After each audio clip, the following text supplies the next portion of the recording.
예, 지금 방금 낭송한 이 보리방편문은 이것은 육조 단경에 해능 스님께서 말씀하신 그런 귀삼신불의 그 내용입니다. 그 내용을 조금 더 우리가 알기 쉽게 풀이한 것이 이른바 보리방편문입니다. 기독교도 이제 기독교 음악으로 해서 찬송가가 있지 않습니까? 그와 마찬가지로 그보다도 훨씬 더 앞서서 우리 불교는 불교대로 해서 불교 음악이 있습니다. 가령 우리가 이제 귀삼신불 할 때도 아무렇게나 그냥 삼신불을 그렇게 외는 것이 아니라 일정한 그런 그 곡과 일정한 그런 음도가 다 있습니다. 그렇기 때문에 우리 출가불자는 말할 것도 없고 제가불자에 있어서도 그러한 기본적인 불교 음악은 좀 공부를 좀 하셔야 됩니다. 기왕 우리가 노래를 부를 때도 그 음조를 맞추어서 불러야지. 각다도 산놓고 같이 이제 부른다고 생각할 때는 그만치 그 대중적으로 혼란스럽고 또 남 듣기에도 좋지도 않고 자기 스스로 신심도 복같이 올라오지가 않습니다. 그래서 불교 음악은 불교 음악대로 해서 경건하지만은 아까 말씀하셨던 그러한 일정한 그런 다 그 음계가 있는 것이고 고제가 있는 것이기 때문에 우리가 요새는 그 좋은 테이프들이 많이 나오니까 그걸 들으시고서 가령 이제 금강경 한 편을 우리가 독송하신다 하더라도 그 금강경 그 경을 독송하는 그런 식으로 하면은 자기 스스로도 이제 마음이 거기에 이제 다 통일이 되고 또는 따라서 옆에서 듣는 사람이라든가 사람이 아닌 다른 그런 선신들도 역시 그런 선신들도 음악적이라는 것은 결국은 이제 혼란스럽지 않고 일정한 그런 음계를 맞추어서 하는 것이 음악적이지 않겠습니까? 그렇게 하셔야 됩니다. 우리가 이제 불교 행사를 할 때도 그런 그런 문제가 질서 있게 착착 잘 진행되면은 홀썩 더 그 회의 자체가 이제 그만치 우리한테 시사하는 바가 크고 우리 마음도 더욱더 이제 혼란한 마음을 통일시키기가 쉽습니다. 우리는 지금 우리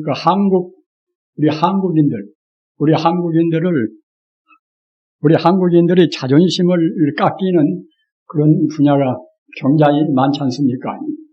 남북이 참 분단돼서 그 세계적으로 본다고 생각할 때에 여러 가지로 혼란의 모습을 많이 보이고 있단 말입니다. 가령 우리가 지금 신봉하고 있는 불교만 본다 하더라도 그 불교학자가 우리 한국 불교학자보다도 일본 학자가 한 10배쯤 더 많다고 그래요. 가령 한국의 불교학자가 한 분이라고 그러면 일본은 한 10명쯤 된다고 봅니다.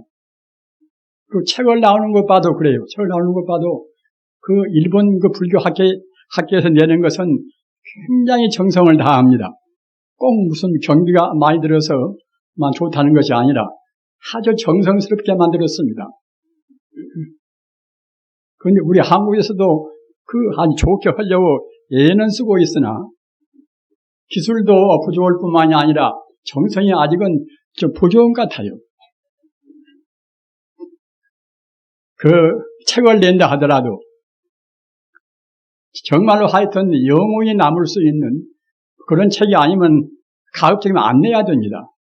안 하면 너도나도 그냥 그렇게 책을 내고 또 일반 사람들도 무슨 그 하필이면 하다못해 이제 자기 수필이라든가 또 이른바 자기 전기라든가 그것을 내려고 했쓴단 말입니다. 릴케라 하는 이제 시인이 말한 바와 같이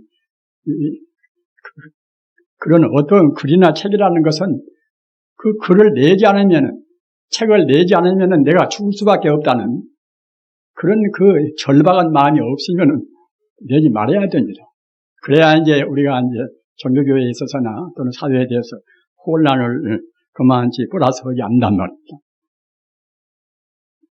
오늘날은 이와 같이 우리 한국이 별로 보잘것도 없고 자존심을 내세울 것이 없습니다만 사실 그 전에는 중세기나 이 고대에 있어서나 우리 한국이 이 동양 사회에서 굉장히 큰 역할을 했습니다. 우리가 생각해 보십시오만은 지금 중국 지방에 우리가 가끔 이제 관광차 또는 각 성지 순례차 이제 가시지 않습니까?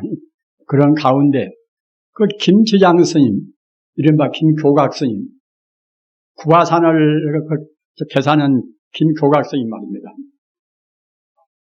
그분은 한국 분이지만은 또 특히 한국 왕자란 말입니다. 그런데도 중국 들어가서 어떻게 독실하게 공부를 했던가, 그 지방 사람들을 다 감화를 시키고 교화를 했어요. 그래서 가히 지장보살의 화신이다. 바로 부처님의 화신이다. 이럴 정도로 성황을 받았단 말입니다. 그렇기 때문에 아주 성지로 해서 지금 중국이 사회주의 사회인데도 아주 하여튼 매일매일 그렇게 수천 명씩 참배자가 끊어지지 않다고 그럽니다. 또 여러분들이 아실 분들은 아시지만은 무상대사, 없을 무자 서로 상자 무상대사도 서기 8세기 때 분입니다. 지금으로 말하면 한 1200년 전 분이지요. 이분도 신라 왕자였습니다. 무상대사. 어느 나라나 자기 본토 사람들은 별것도 아니어서 높이 세우려고 하고, 또는 다른 나라에서 온 사람들은 조금 천시도 하고 또는 무시도 하고 그런 법 아닙니까? 더구나 옛날 중국이라는 것은 지구가 하여튼 세상에서 제일 중화민국이라 제일 훌륭한 빛나는 나라라고 그래서 이제 그런 자부심이 등등했단 말입니다. 그런 나라에서 동방 그런 아주 그야말로 참 벽지 같은 데서 온 우리 한국인에 대해서 기왕이면은 깎으려고 생각도 하고 또는 사실 이하로 이제 폄하해서 그렇게 이제 취급도 하고 했단 말입니다. 그러나 무상대사는 참 그런 가운데서 중국의 그 훌륭한 그런 엘리트 그런 아주 훌륭한 사람들이 모인 가운데서 조사라. 정중종이라 하는 그런 종파의 조사가 되었단 말이에요. 참 조사라는 것은 우리 불교에서는 굉장히 중요하고도 아주 소중한 그런 자리입니다. 그런 자리를 지구가 차지 않고서 법으로 해서 비교할 수가 없으니까, 비록 한국 사람이라 하더라도 홀썩 더 수승한 그런 법력이 있기 때문에 무상대사를 갖다가 정중종이 조사로 내세워서 숭화했단 말입니다. 그리고 무상대사는 그뿐만 아니라 그 당시에 같은 그런 하나의 정중종의 그런 조사여도 보통 조사가 아니라 티베트 불교의 그런 이른바 아주 여명을 밝히는 그런 훌륭한 조사였습니다. 그러니까 무상대사가 중국 들어가서 공부할 때는 그냥 보통 공부한 것이 아니에요. 토굴 생활을 하면서 그러니까 여러 사람들과 접촉하면 복잡해서 공부가 안 되지 않겠습니까? 그러니까 이제 다 모두 그런 복잡한 그런 반연을 없애기 위해서 혼자 토굴에서 다른 사람한테 알리지도 않고서, 그래서 식량이 떨어지면 누가 갖다 주면 좀 먹고, 또 없으면 갖다가 이제 황토를 밥 대신으로 이제 먹고 했다 그래요. 그리고 맨 처음에 무상대사가 중국에 갔을 때에 그때 이게 이제 자주 처적 스님이라, 그 당시 중국에서 제 1인자되는 그런 훌륭한 그런 도인이었습니다. 자주 처적이라는 분이요. 근데 그래도 신라 이제 왕자가 이제 왔다고 보니까 그 당시에 중국 당나라 현종 황제가 특별히 정말하자면 이제 배려를 했단 말입니다. 그래가지고서 중국에서 가장 위대한 그런 성자라고 하는 자주 처적 스님한테 이제 소개를 해서 그때는 자주 처적 스님 아주 위대한 분이니까 그 밑에 가서 공부를 했단 말입니다. 그러니까 처적 스님이 나이도 많이 자시고 몸이 불편하시고 또 이제 무상대사라는 분이 이제 어떤 사람인가를 좀 그렇게 가늠을 해보기 위해서 그래서 내가 지금 몸이 불편하니까 그대를 만날 수가 없다고 그랬단 말이에요. 그러니까 그냥 무상대사가 자기 손가락을 하나 끊었습니다. 손가락을 끊어서 손가락을 태워서 공양을 드렸단 말이에요. 그러니까 처적 스님도 그 보통 인물이 아니라는 것을 알 수가 있었고, 뿐만이 아니라 그 무상대사가 가시기 전에 그 안날 밤에 꿈을 꾸었는데 아주 그냥 그 꿈에 이제 그야말로 참 신성 같은 분이 나와가지고서 내일은 아주 훌륭한 그러한 인재가 올 테니까 그래가 이제 잘 반갑게 맞이하라고 이제 그런 꿈을 꾸었단 말이에요. 그래서 사실은 그 효정 스님이 아주 청소도 해놓고서 그 무상대사를 이제 맞으려고 했었던 것인데, 아까 말씀하셨다나 이제 사람 됨을 좀 떠보기 위해서, 그래서 애초에는 안 만나주었으나 그 주저없이 자기 손가락을 끊어서 이제 불에 태우다가 공양을 한다고 이제 보내왔으니 안 만날 수가 없지 않습니까? 그래서 2년 동안을 꼭 가까이 두고서 이제 스스로 친히 가르쳤단 말입니다. 그래서 그 무상대사라는 그런 위대한 인물이 나올 수가 있었고, 또 아까 말씀하셨다나 아주 그 공부를 그렇게 독실히 많이 해본, 그렇게 이제 아주 그 능력이 있어나서, 그래서 그 웬만한 그런 신통을 하신 분이었단 말이에요. 그렇기 때문에 그 사천성이 거기가 아주 험준한 곳인데, 그 사천성 그 험준한 곳에서 그 양반은 이제 무상대사는 아주 그 범을 타고 다니면서 그때 이제 그런 행보를 하셨고, 아까 말씀하셨다나 티베트에서 이제 사자로 티베트에서 이른바 그야말로 참 아주 그 국가적인 그런 사자로 이제 원분들을 만나가지고 그래가지고서 이제 불교에 대한 여러 가지 말씀을 하고, 또 티베트 불교에 관해서 애언적인 말씀을 많이 했어요. 그래서 티베트의 기록에도 무상대사가 티베트 불교에 중요한 그런 역할을 했다는 것이 기록되어 있습니다.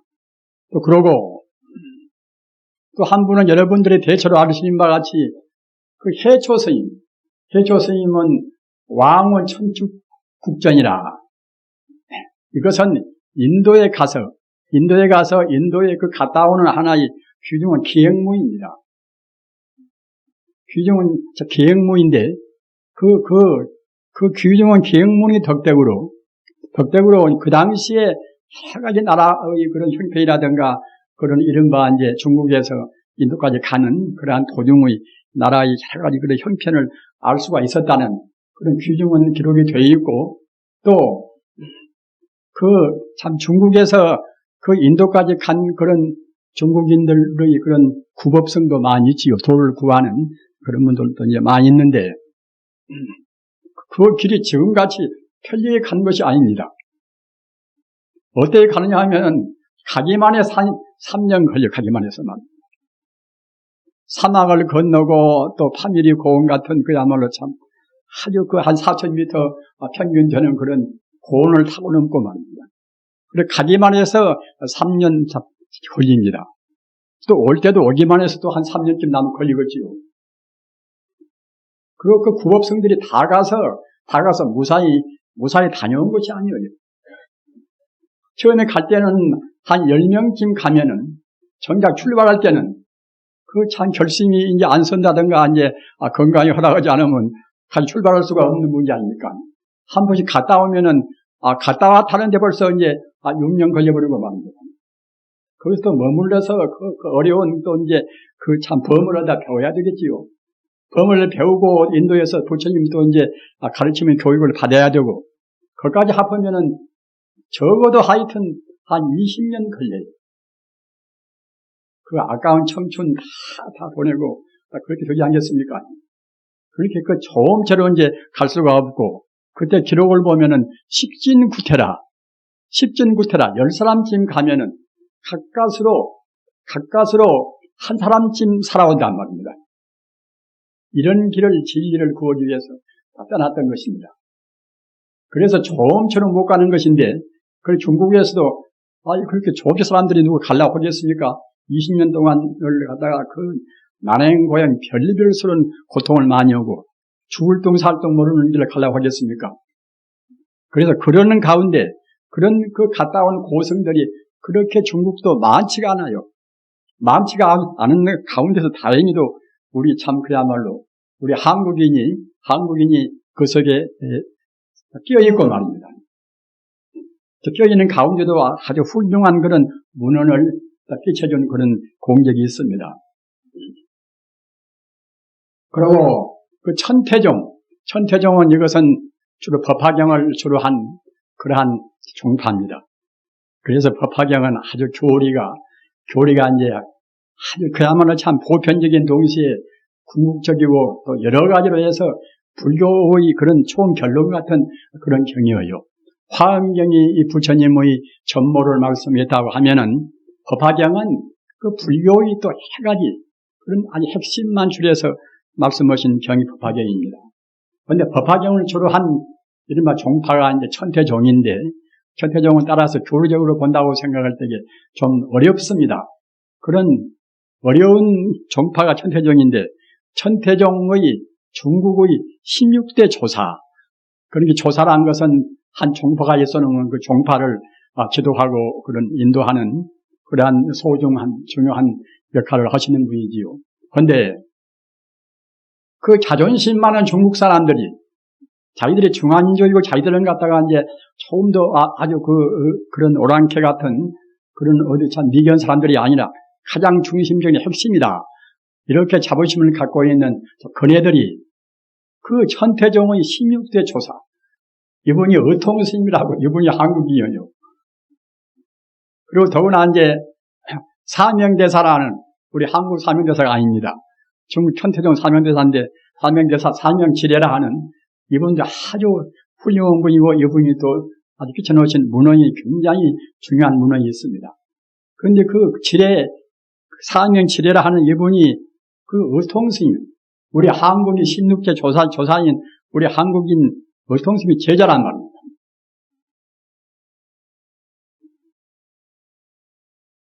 이렇게 우리 한국인들이 그렇게 우수한 그런 업적을 많이 내놓으신 분입니다. 그런데 사실은 우리가 일본 사람들하고 이제 비교해서 하는 말이 아니라 그 당시에 일본 사람들은 물론 한국에 비해서는 더 늦게 개발도 되기도 했지만은 일본 사람들은 우리 한국에까지 그런 두드러진 아주 혜성같이 빛나는 그런 역할을 중국 들어가서 한 번도 못했습니다. 저는 일본 가서도 이제 조금 좀 살아봤지만은 제가 그네들 괘씸히 생각한 것이 이제 무엇인 거면은 그 한문도 얘네 한문은 유교 가르침 아닙니까 처음에 한문도 우리 한국인 왕인 박사라는 유대한 그런 한문학자가 있었습니다. 그 왕인 박사가 일본 들어가서 그 한문을 가르쳤어요. 또 불교도 마찬가지입니다. 불교도 그 우리 한국 유대한 고승들이 들어가서 다 가르치고 있어요. 고려 때 해자 스님이라든가 또는 백제 때 해총 스님이라든가 또는 신라 때 심상 스님이나 이분들은 다 일본 불교의 아까 말씀하셨던 이제 여명을 열어준 그러한 훌륭한 성자들입니다. 일본 불교에서 자기 나라 사람을 해서 가장 불교계에서 그런 공로가 많은 분이 누군가 하면은 성덕태자라고 일본 태자가 있어요. 성덕태자를 가르친 스승이 정말하자면 아까 말씀드린 바와 같이 고려의 해자 스님, 백제의 해총 스님 그런 분입니다. 그래서 우리가 그렇게 본다고 생각할 때에 한문도 우리한테 배워가고 또는 자기들 지금 일본 사람들은 지금 한 1억쯤 인구가 됩니다. 우리보다도 몇 배 더 많지 않습니까? 그렇게 1억쯤 되고 또 불교 신도가 그네들은 한 70% 내지 80%가 불교 신도입니다. 내내 기독교한테 우리가 밀려가지고서 이제 반편도 못하지 않습니까?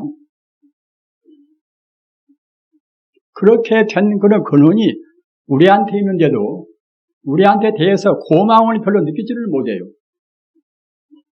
일본도 아스카 문화라고 그 내량 문화, 아스카 문화 그 문화가 이제 일본에 정말하자면 참 발상기 같은 이제 그런 참 문화입니다. 지금 뭐 경도나 내량이나 뭐다 그런 지방을 이제 그때 이제 망라한 참 그런 문화인데, 그리고 또 백조가 퇴망하면서 그 백조 그 왕족들이나 귀족들이 또 이제 아주 집단적으로 일본으로 많이 건너갔어요. 그렇기 때문에 일본 문화민족 가운데서는 사실은 우리 한국이 굉장히 많습니다. 그런데도 그네들이 아까 말씀하셨다는 이제 우리 한국은 문화적으로 자기들 참 어버이인데 그런 줄 모르고서 이제 침략을 다 해가지고서 식민지로 삼고 오늘날 또 그런 고마운 줄은 모릅니다. 옛날에 우리 한국 사람들은 그 중국 들어가서 그렇게 위대한 족적을 남겼는데 뭐 자기들은 뭐 중국 들어가서는 아무것도 못했습니다. 제가 이런 말씀 드리는 것은 우리나라가 지금 군경에 처해 있고 이렇게 혼란스럽다 하더라도 우리 민족성만큼은 어느 민족에 못지 않습니다. 저도 일본 들어가서 이제 학교도 다녀봤지만은 그 같이 공부해보면 확실히 우리 한국인들이 머리가 좋습니다. 앞으로 이제 남북은 틀림없이 통일이 될 것이고 남북이 통일을 되고 정말 우리가 함치는 나라는 그 라비엔도라는 타고 올 말 맞다나 동방의 빛으로 해서 위대한 민족의 전기가 재차 이제 발랄하게 빛나게 될 것입니다. 우리가 불교를 공부할 때가 자꾸만 그냥 그 조그마한 것 가지고서 이제 분열을 시킵니다. 원래 진리라는 것은 모두를 다 통합을 시켜서 그 진리 자체가 하나의 진리이기 때문에 하나의 쪽으로 다 마무리를 지어야 할 것인데 그 각기 조금 자기 아는 쪽으로 자꾸만 아주 그 참 분열을 시키니까 자기 스스로도 그 일을 하기도 어렵고 또 소중한 부처님 가르침을 우리가 이제 집약적으로 그 통일적으로 빛내지를 못한단 말입니다. 우리가 참선과 염불 같은 것도 그래요. 참선과 염불도 그것이 참선 따라 있고 염불 따라 있고 그런 것이 아닙니다. 원래 분명히 하나의 진리인 것인데 내나 부처님이 말씀하시고 또는 정통조사가 개개성성으로 그대로 이제 다 이어온 그런 가르침인데 한 참선만 들어온 사람들은 좀 차원이 높고 또 총명한 사람들은 참선만 할 것이지 염불 같은 것도 할 필요가 없다. 또 이렇게 말합니다. 또 염불만 옳다는 사람들은 또 이제 참선은 그것은 보다 고급적이고 좀 그렇게 어려운 것을 좋아하는 사람들이 할 것이지 그런 뭐 참선까지 굳이 할 것이 없이 인생이 바쁘고 그런데 어떻게 그럴 것인가, 염불만 해도 된다 이렇게 또 말도 하고 말입니다. 또 교류를 좋아하는 사람들은 불교는 그야말로 철학 가운데도 가장 심오한 철학이고 또는 불교 가운데는 과학도 들어있고 다 들어있지 않는가, 교리만 공부해도 충분히 될 것이 아닌가. 서양 사람들이 우리 불교를 생각한 때는 보통 그런 식으로 철학적으로 생각을 많이 합니다. 불교는 철학적이기 때문에 아주 한 철학적으로만 잘 익혀도 충분히 훌륭한 빛나는 철학이 되고 종교가 될 것이 아닌가 이렇게 말들을 합니다. 그러나 이제 그네들은 사실은 그 좋은 점을 지적을 했으나 또 더 좋은 점을 지적을 못했단 말입니다. 원래 종교란 것은 자기 영혼을 혼연히 모두를 다 바쳐야 됩니다.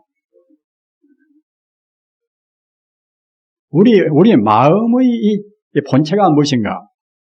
우리 마음의 본체가 무엇인가 하는 우리 인간성의 그 본 바탕이 무엇인가? 이른바 참 사람이 무엇인가?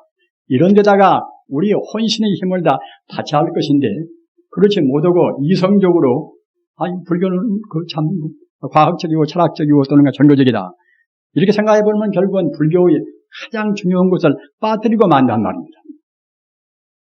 그런데 한 신학의 아버지라는 이제 슈라인마을은 이제 독일 유명한 그런 신학자가 있습니다. 슈라인마을하고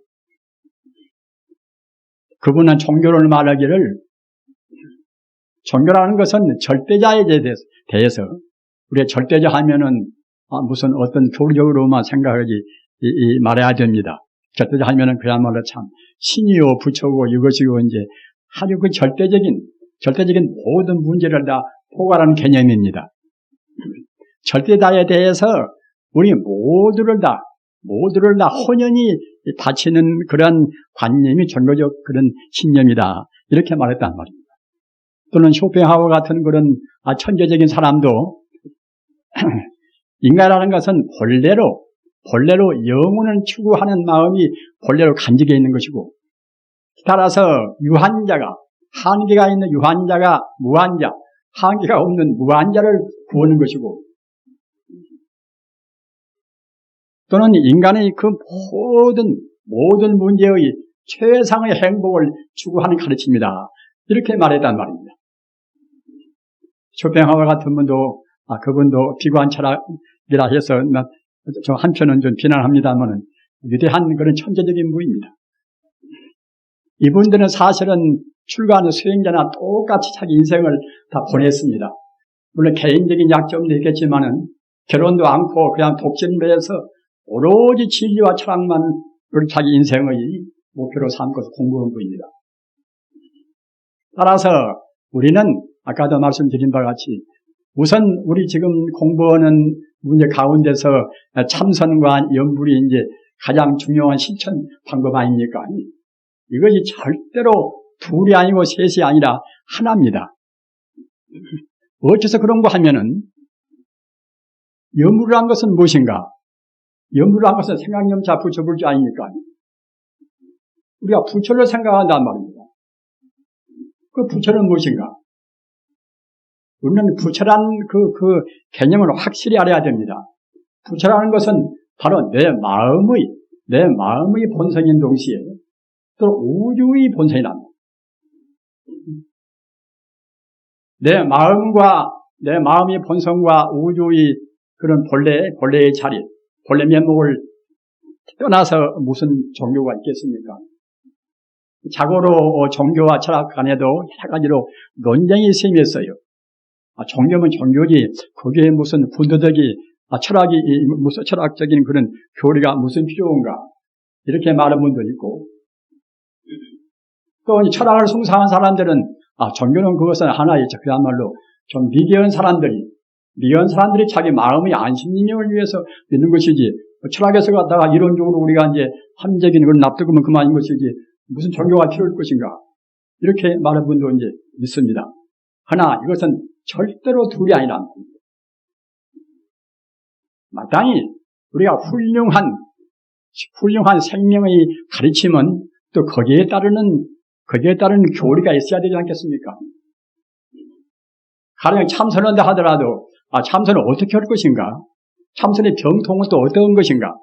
이런 것에서 참선을 바르게 하기 위해서는 반드시 거기에 따르는 교리가 필요하단 말입니다.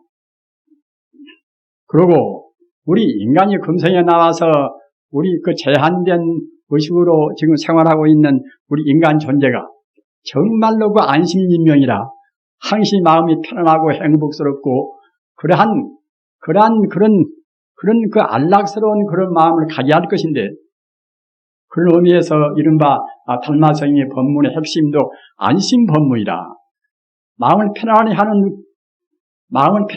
그런 안심 법문이란 말입니다. 어떠한 성인들도 모두가 다 그 복잡한 교리를 말씀을 많이 했지만은 그런 가운데도 그 핵심은 모두가 안심 법문입니다. 어떻게 해서 우리 마음이 편안할 것인가 말입니다.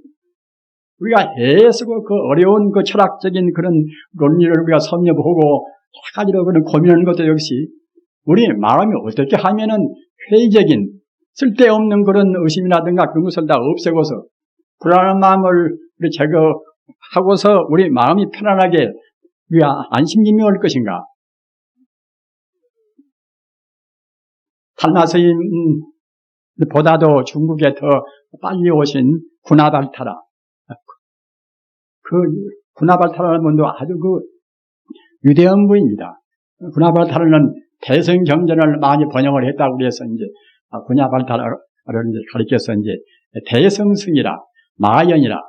인도말로 마연이고 우리말로 풀이하면 이제 대성서이란 뜻입니다. 대성선지식. 그 구나발타는 달마 스님보다도 더 먼저 왔어요.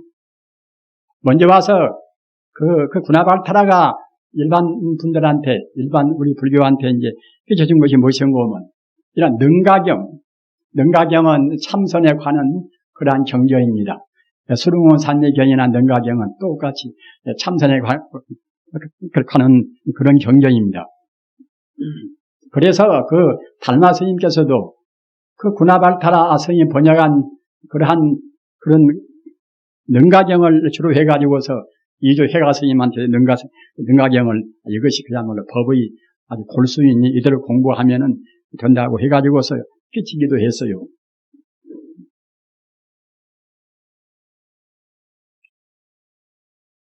그와 같이 그런 원래 진리란 것이 절대로 이제 둘이 아닌 것이고 마땅히 우리 교리로 해서 흐트러지지 않고서 또는 거기에 따르는 여러 가지 부정적인 병폐라든가 그런 것을 다 없애야 하기 때문에 당연히 그때는 교리가 또 필요한 것인데 그걸 무엇이어도 그때는 부처님 가르침 온전한 것이 못 되지요.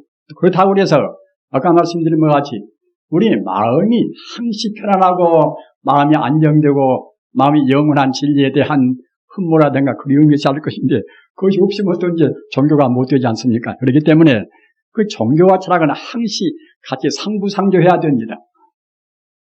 철학은 철학들에서 우리 종교를 우리가 얻기 위한 그런 알레자로 해서 꼭 필요한 것이고 또 알레자가 있으면 갖다가 이제 우리 구경 목적으로 해서 우리 인생의 목적이 무엇인가? 인생의 목적은 내내야 이제 우리가 부처가 되는 게 아닙니까? 우리는 여러분들 각기 자기 인생의 목표가 이제 계시겠지요. 그러나 구경 목적이라 가장 끝머리, 가장 마지막 목표는 역시 성불입니다. 기독교를 믿든 또는 도교를 믿든 그런 것도 역시 다 훌륭한 가르침이나 어떻게 뭘 믿든지 간에 우리 인간의 근본적인 우리 참 사람이 내내야 이제 성이 아닙니까? 성이란 말입니다. 성이 못 되면 우리 참다운 행복은 없습니다. 배우는 거 보면 성이 돼야 비로소 마음이 불안스럽지가 않습니다. 왜 불안스럽지가 않은 거 하면은 성자의 마음이라는 것은 우주와 자기와 하나란 말입니다. 우주와 자기가 따로 있고 또는 우주의 목적이 따로 있고 인간의 목적이 따로 있고 그러면 그때는 마음이 분열되겠지요. 그러나 우리 인간의 목적이나 우주의 목적이나 천지 우주가 모두가 다 근본 자리에서 본다고 생각할 때는 하나의 생명입니다. 그래서 아까 연불 말씀을 얼핏 제가 드렸습니다만은 연불이란 것도 그 근본 자리와 자기 마음과 둘이 아니다. 이렇게 분명히 느끼고 하면은 참다운 연불인 동시에 바로 그것이 연불선이 됩니다. 우리 불자님들 연불과 선과 두 관계에 대해서 갈등을 느끼지 말으시고 분명히 기억해 두시기 바랍니다. 연불을 한다 하더라도 부처님이 저 극락세계에 계신다. 부처님이 내 마음 밖에 계신다. 이렇게 생각하면 그런 연불은 이것은 참다운 연불도 못 되고 연불 참선도 못 됩니다. 그러나 우리 마음의 근본 성품과 우주의 근본 성품 이것이 둘이 아니다. 이렇게 그 본래 면목 자리, 본래 본체 자리, 본래 참 성품 자리를 놓치지 않고서 다시 바꾸어서 말하면은 우리 마음 안에 호두가 들어있다. 참 부처나 또는 그야말로 참 어떠한 그런 능력이나 모든 그런 가지각색의 만 공덕이 내 마음 안에는 완전히 갖추고 있다. 이렇게 하면은 이것이 참다운 연불인 동시에 바로 연불 참선이 됩니다. 또 우리가 참선은 무엇인가? 참선도 내내 우리가 참사람 찾는 것입니다. 인간 존재의 그 실상, 인간 존재의 실존, 이 자를 찾는 것이 내내야 이제 참선 아니니 깨달음을 갖다 우리가 이제 성자가 되는 것이지 뭐 다른 것 되는 것은 아니지 않습니까? 따라서 참선도 우리가 화두 공안을 이먹고 하고 의심하나 묻잠을 우리가 이제 의심하나 어떻게 하든지 간에 또는 그러한 화두 공안이라는 그런 그 문제가 없이 그냥 무교선 계통에서 잠자코 명상하는 그런 공부도 내내야 이제 본래적인 근원적인 생명을 찾는 그런 공부입니다. 따라서 근원적인 문제는 다시 불교적인 말로 하면은 이른바 진여불성 아닙니까?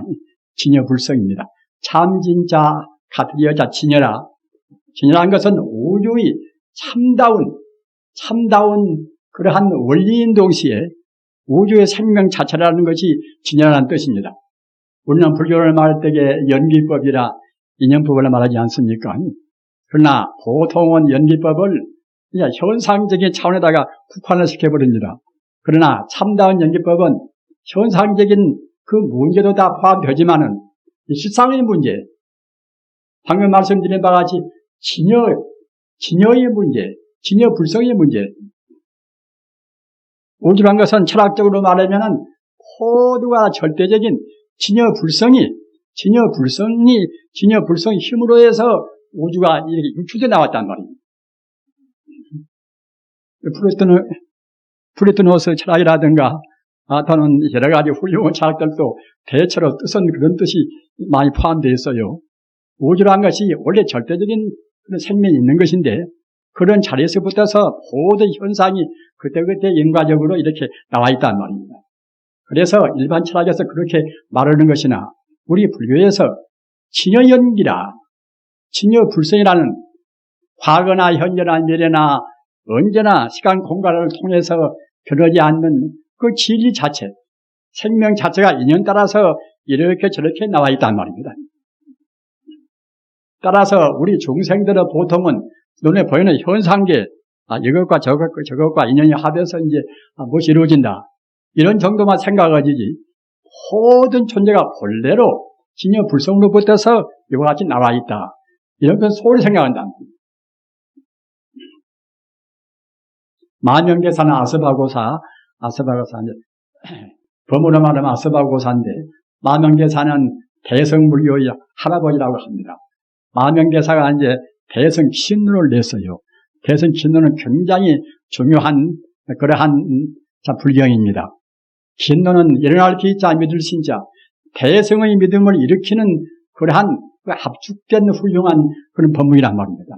따라서 대성 신론에서 진여연기라 아까 말씀드린 바와 같이 진여라 하는 우주의 참다운 도리인 그러한 우주의 법칙과 또 그와 같이 우주의 법칙은 그냥 법칙으로만 끝나는 것이 아니라 바로 우주의 생명 자체란 말입니다. 따라서 우주의 그런 법칙과 동시에 우주의 생명 자체인 진여불성의 그런 연기 따라서 어디서 누가 시켜서가 아니라 진여불성 가운데는 만덕이 갇혀있기 때문에 진여불성 그 자체의 힘으로 해서 우주가 형성되었단 말입니다. 따라서 그것이 갖다가 이제 인연이 닿으면 그 진여불성으로 돌아가고 영혼에서 와서 영혼으로 돌아가고 또는 영혼에서 다시 또 현실로 나오고 말입니다. 그렇게 서구 철학이나 동양 철학이나 불교 철학이나 사실은 궁극적인 의미에서는 다 똑같습니다.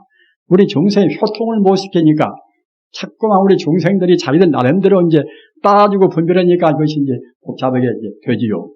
아무튼 우리는 그런 불경을 본다고 생각할 때 될수록 그 방편적인 말씀을 뒤로 하고 근원적인 말씀을 이제 우리가 주로 해가지고서 회통을 시키는 모든 가르침을 하나의 진리로 통합을 시키는 그렇게 공부를 하셔야 됩니다. 불교는 아시는 바와 같이 가장 보편적인 동시에 가장 궁극적인 진리입니다. 이른바 보편타당한 언제 어느 시대나 그런 다 들어맞는 그런 공부가 이제 이른바 불교고 또는 이것이 진리의 하나 이제 공변된 그런 도리입니다.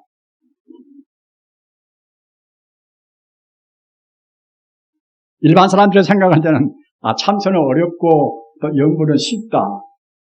그러나 사실은 따지고 보면 다 쉽습니다. 어디서 그런 거면 우리가 진리가 아닌 것을 억지로 공부하려고 하면 그건 좀 까다롭고 어렵겠습니다만은 그 진리 그대로 우주가 생긴 그대로 다만 우리 중생이 잘못 배우고 잘못 버릇이 붙어서 갖다 억지로 살라니까 그것이 어려운 것이지 우주란 것은 하나의 진리, 하나의 원만한 진리로 해서 우주가 이루어져 있어 나서 내 스스로의 그 마음가짐이나 몸가짐이 그 하나의 진리로 맞추면 된다는 거예요. 하나의 진리는 무엇인가? 나와 남도 둘이 아니고 우주가 모두가 다 하나의 참 생명입니다. 나와 남이 분명히 둘이 아닌데 우리가 어지로 꼭 둘이라고 생각한단 말이에요. 우주의 모든 자연과 나도 갖다가 이제 둘이 아닌데 자연 따라 있고 내가 따라 있다고 생각한단 말이에요. 그러니까 갖다가 우리가 그 공해를 일으키고 해가지 물도 오염시키고 이제 함부로 하지 않습니까? 우주라는 것은 분명히 우주의 도리 자체가 근원적으로 끝도 갔다 없는 과거로부터서 미래 영구의 하나의 생명입니다. 하나의 생명이니까 그들에 맞추어서 살면은 남과 맞춰질 것이 아무것도 없습니다. 나와 남이 둘이 아니거니 자기만 잘 살라고 그래서 남을 무시하겠습니까? 모든 공부 가운데서 그 연구하는 공부가 제일 쉽고도 특히 우리 생활을 위해서는 가장 행복스러운 안심 법문입니다. 내 마음이 부처고 우주가 바로 부처인데 부처를 생각한 같이 그 고귀하고 또는 원대하고 또 가장 합리적인 공부가 있겠습니까? 부처를 생각한다고 생각할 때는 가령 왜 남한테 답을 하면 잘 모르는 사람들은 그 교리만 그냥 많이 배운 사람들은 그런 거 부처만 이름만 생각하는 것이 무슨 공부가 될 것인가? 보다 고차원의 그런 법문이나 얘기하고 이제 그래야 훌륭하지 않는가? 이렇게 생각하기가 쉽지요. 그러나 사실 내 마음의 자성이 본래 부처고 또 우주의 본래 면목이 바로 부처인데 그 우주의 그 본래 면목이고 내 자성인 그 자리를 생각한 같이 더 소중한 공부가 있겠습니까? 따라서 부처님을 생각하면은 바로 우주 자체의 생명을 생각하기 때문에 그들은 반드시 거기에 따라서 우주 자체에서는 가피가 있습니다. 가피가. 남왕의 답을 하면은 그냥 글로 허무히 사라지는 것이 아니라 모든 신자이 다 알고 있어요, 모두가 다. 중생연불 불안하기라.